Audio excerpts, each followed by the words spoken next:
Hola, ¿qué tal? Espero que todos estéis bien. Y con este vídeo vamos a comenzar una nueva unidad. En este caso es la unidad 6. Y así como veíamos en el tema anterior lo que ocurría en Europa entre los siglos XI y XIII, y bueno, veíamos que Francia y el Sacro Imperio Romano Germánico eran los países más importantes y diversos enfrentamientos que había, y el gran cisma de Oriente y Occidente, todas estas cosas. Ahora nos vamos a centrar en ese mismo periodo de tiempo, los siglos XI a XIII, pero dentro de la península ibérica, es decir, lo que afecta a España y también a Portugal.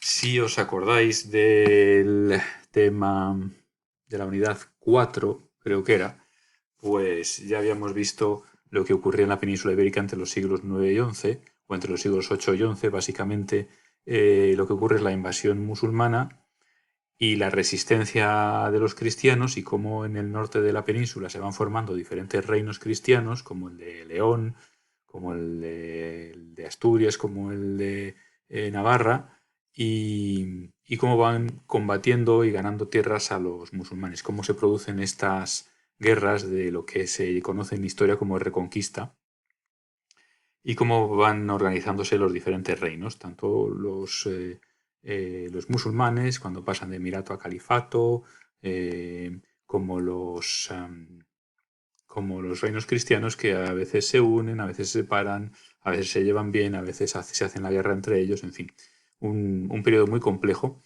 pero que además no termina ahí, sino que continúa de hecho hasta el siglo XV.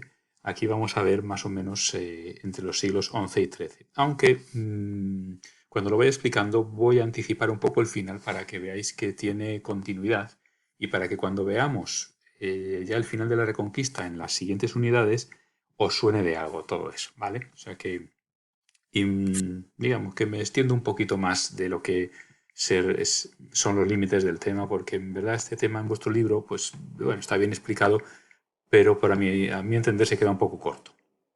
Muy bien, entonces, lo primero que vamos a ver es qué pasó en el siglo XI en Al-Ándalus, que era la zona musulmana.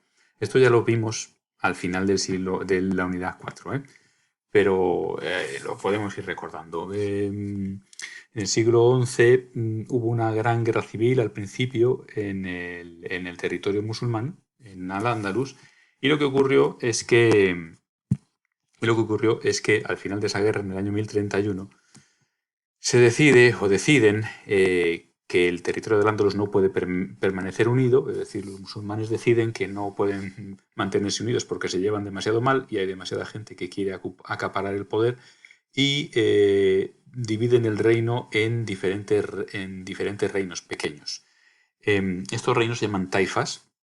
Taifa quiere decir algo así como división en árabe antiguo, entonces pues ya veis que hay muchas divisiones. Toda esta zona de colores verdes son, son reinos taifas, son reinos musulmanes que antes estaban todos unidos en lo que era el califato de Córdoba, todo unido, y ahora son diferentes reinos, cada uno con su reyezuelo, porque son reyes sin mucho poder, pero que controlan un territorio cada uno. Y como veis hay taifas grandes y taifas muy pequeñas, pero lo notorio de aquí es como esa unión que había hecho tan fuerte al califato en su día, pues ahora ya no hay más unión.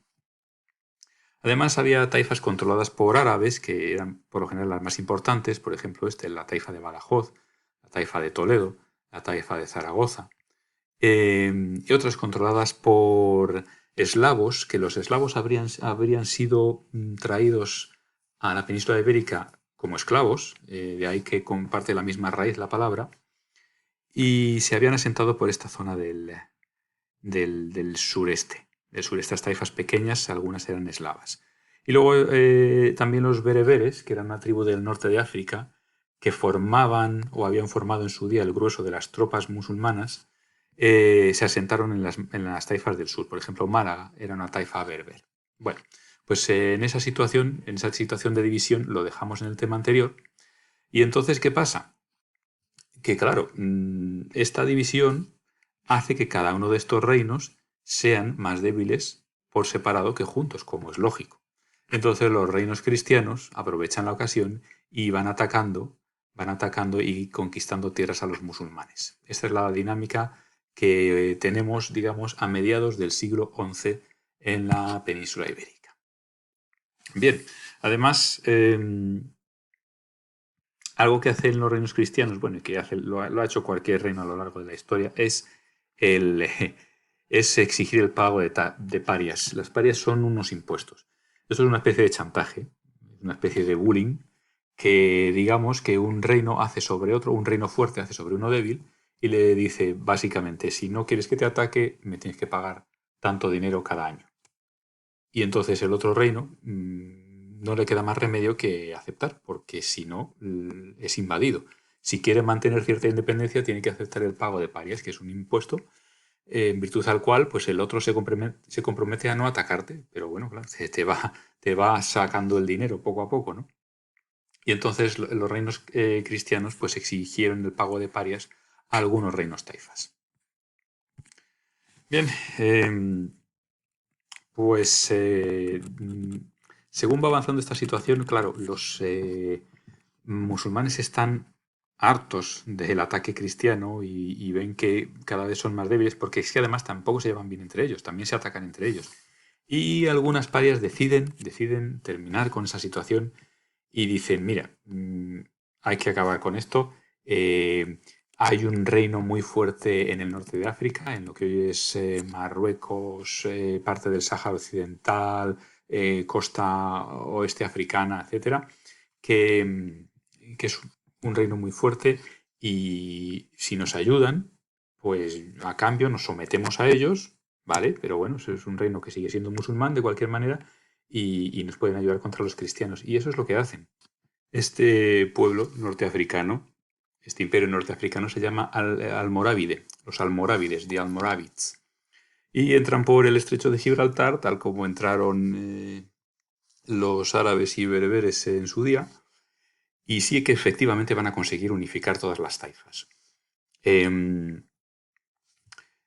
Las taifas se ponen bajo su dominio sin mayor problema y además son capaces de contener el avance cristiano. O sea que en principio Al-Ándalus vuelve a estar unida y esperanzados en poder contener la reconquista, incluso en volver a conquistar tierras a los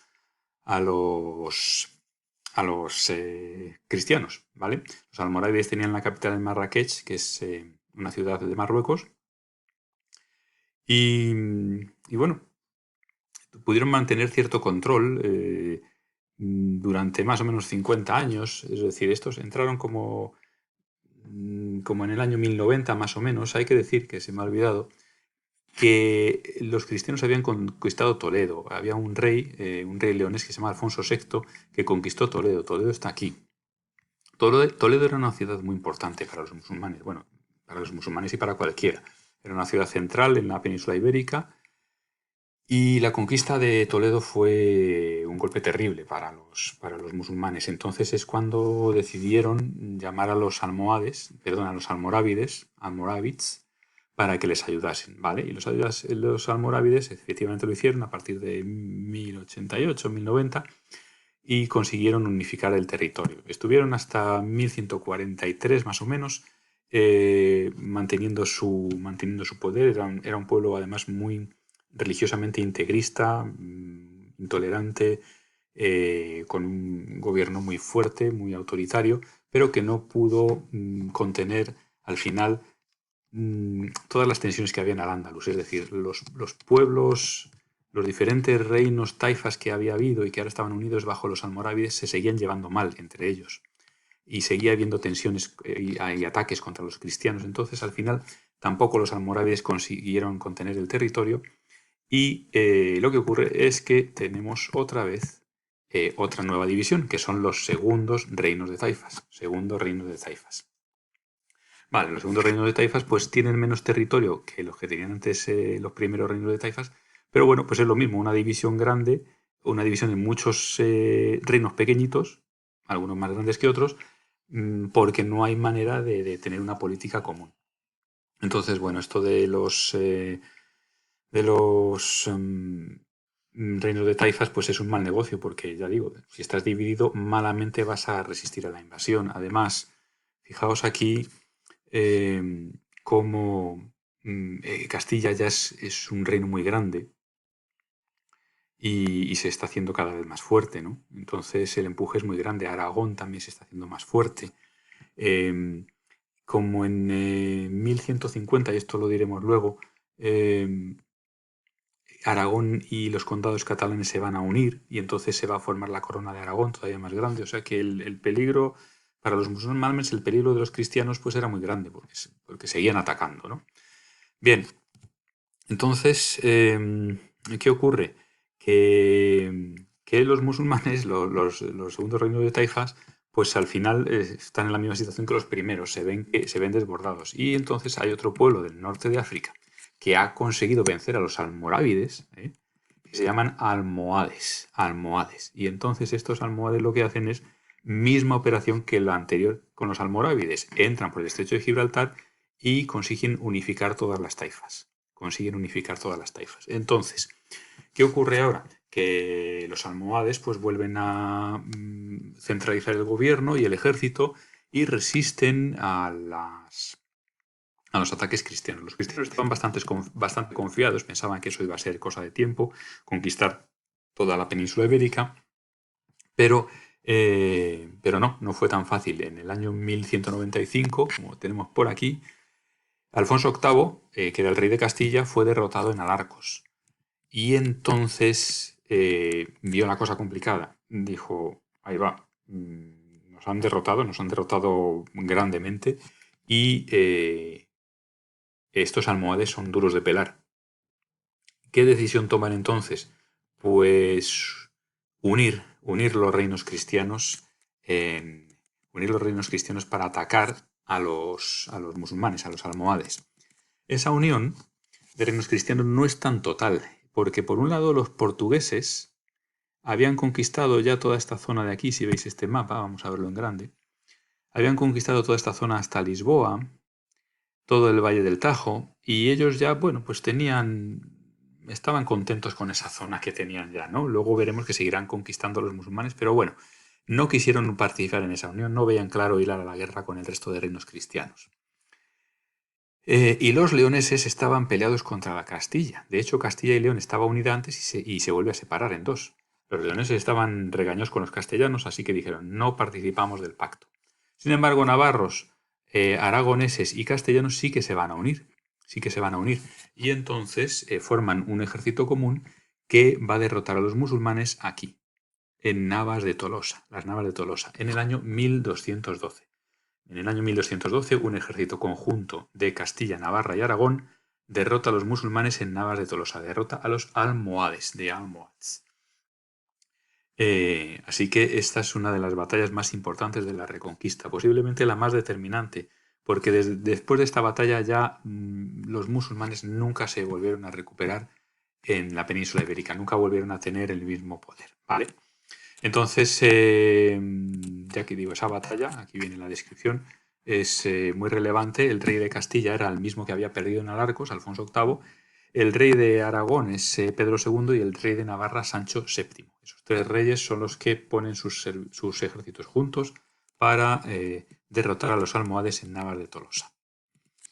Aquí tenemos un cuadro de un pintor que se llamaba Van Halen, el cuadro fue pintado muchísimos años después, en el siglo XIX, pero que representa pues esa victoria de las Navas de Tolosa. Aquí están los ejércitos cristianos unidos y por aquí están los ejércitos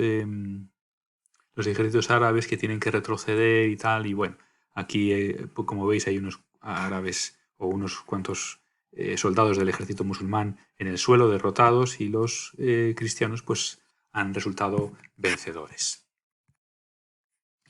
Bien, pues después de la batalla de los Navas de Tolosa, ¿qué va a pasar? Pues si seguimos con la misma lógica, adivinaréis que vuelve a haber otra división de los reinos musulmanes en España, de la zona musulmana. Cada vez más pequeña, vuelve a haber otra división en reinos de taifas, es decir, los terceros reinos de taifas. Y vamos a continuar ya en el siguiente vídeo.